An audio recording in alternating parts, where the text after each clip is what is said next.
Welcome to Unload and Show Clear, the podcast about all things IDPA. And now, here's your host, President of the Non-Threat Assassination Squad, Lloyd Bailey. Hey, welcome to episode 5 of the Unload and Show Clear podcast. Today we're going to be talking about 3 things that you need to understand as you shoot a stage: cover, fault lines, and tactical priority. IDPA is a game based on defensive shooting techniques and scenarios, so the use of cover and tactical priority are important in the real world as well as in the game of IDPA. But like I said, IDPA is a game. So you're going to have some elements that are not really part of the real world, and that's where fault lines come in. These 3 concepts work together during a match to determine how you should shoot targets that you're facing and what order you shoot them. So let's look first at cover and fault lines and how they work together to determine the order in which you engage targets. In the real world, cover is any physical barrier that would stop a bullet. A steel door, a concrete wall, a brick wall, an engine block of a car. Other barriers like wood doors or plywood or drywall, furniture, or the shelving in a grocery store, for example, those are concealment. Those will hide you from the bad guy, but they won't stop a bullet. In IDPA, these 2 concepts are presented as cover and vision barriers. So we'll talk about vision barriers in a bit, but let's talk first about cover. Cover in IDPA would be any wall, a stack of barrels, an overturned table, even though that's not cover in the real world, it is in IDPA, or any part of a vehicle. Now, I've been to matches where you had to engage targets from inside of a nylon tent, for example, and the walls were treated as if they were cover, even though in the real world, they're not. Now, why is cover and what's considered cover, why is this important? Well, for 2 reasons. The first is that most targets have to be engaged from cover. And the second, and most importantly, is that the type of cover that you're employing determines the priority in which you engage your targets. So a quick word here, this is where tactical priority comes in. Tactical priority is the order in which you have to engage targets based on their distance, their relationship to you, or the order in which they appear. For example, if you are out in the open and you've got 2 bad guys that decide to attack you, and maybe one's 3 yards away and the other one's 15 yards away, which one are you going to shoot first? Well, obviously you're going to shoot the one who's closest to you because he's the greatest threat. And that concept is tactical priority. That concept is applied as a rule in IDPA. So if you shoot the target at 10 yards or 15 yards before you shoot the one that's right in front of you at 3 yards, you're going to receive a penalty for shooting out of order. If you're behind cover, the rules of tactical priority change based on the type of cover you're using. If you're behind what's called low cover, say an overturned table or a barrel, or if you're shooting over the hood of a car, you're going to shoot the targets from near to far. The rules that applied out in the open apply when you're using low cover. The closer the target is, those are the ones that you want to shoot first. Now, if you're using vertical cover, say a doorway or the end of a wall or a stack of barrels, or if you're shooting through a window, you've got to do something called slicing the pie. Pie. And as much fun as this sounds, or yummy as this might seem, it's not quite that yummy.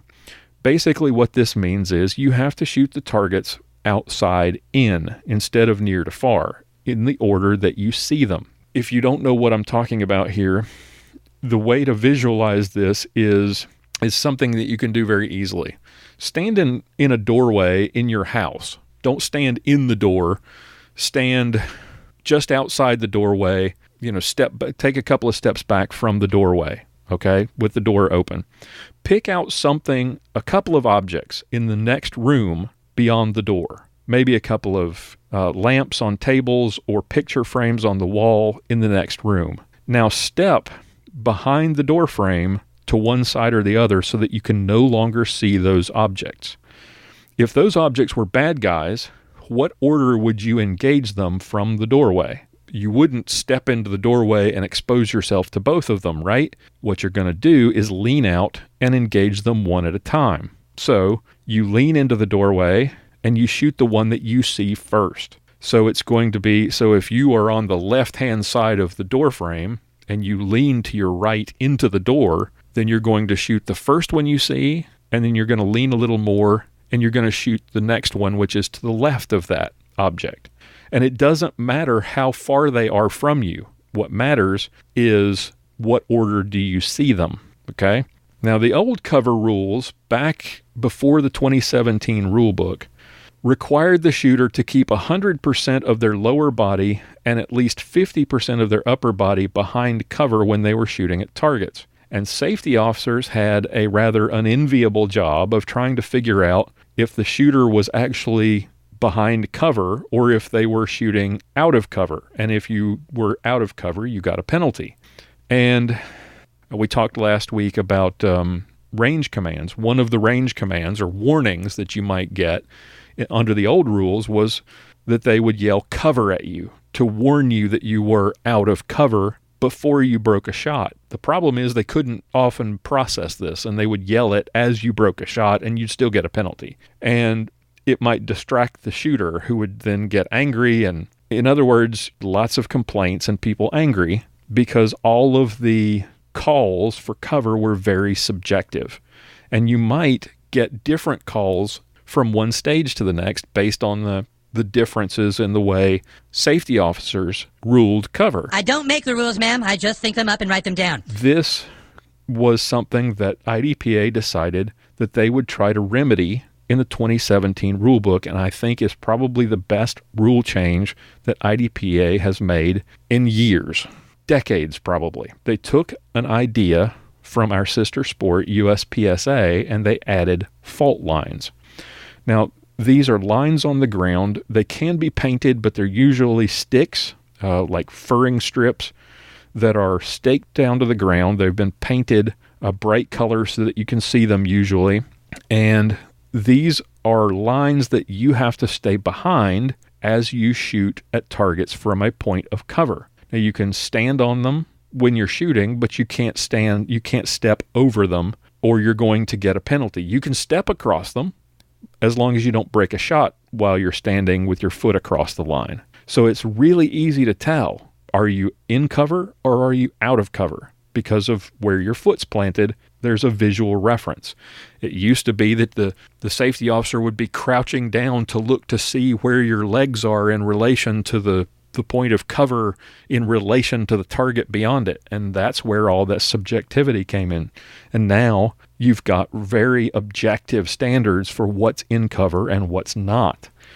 So this is a great reference point for you. Whenever you come to a point of cover, you will see a fault line. Now, if you step across the line accidentally and you break a shot, that's a penalty. If you shoot an entire array with your foot across the line, we talked about this in our episode about scoring and penalties.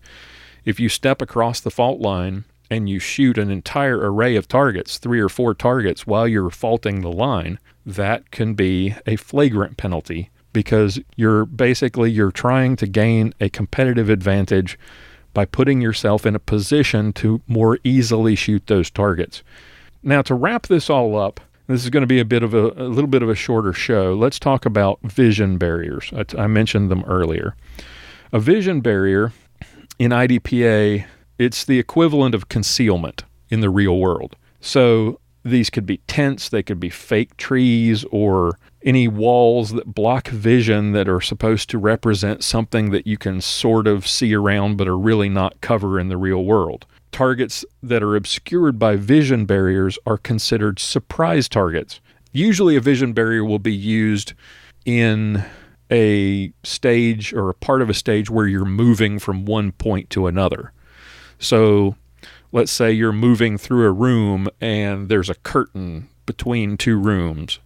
That's not cover. You can't hide behind it and shoot at people, but that's concealment. That's a vision barrier. So as soon as you walk through that or walk around or past that curtain and you can see the bad guys, you can start shooting at them. In IDPA, you don't have to keep moving and shoot on the move. The rules used to require that you do that, but now you can actually stop in the open and engage the targets as you see them.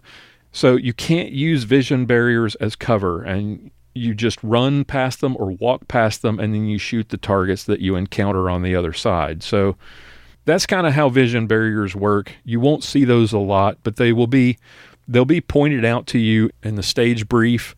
The easiest way to tell if a wall is a vision barrier or a point of cover is to look to see if they have a fault line. If they don't have a fault line, they're not a point of cover. They're a vision barrier. I hope that made sense. It's really a simple concept.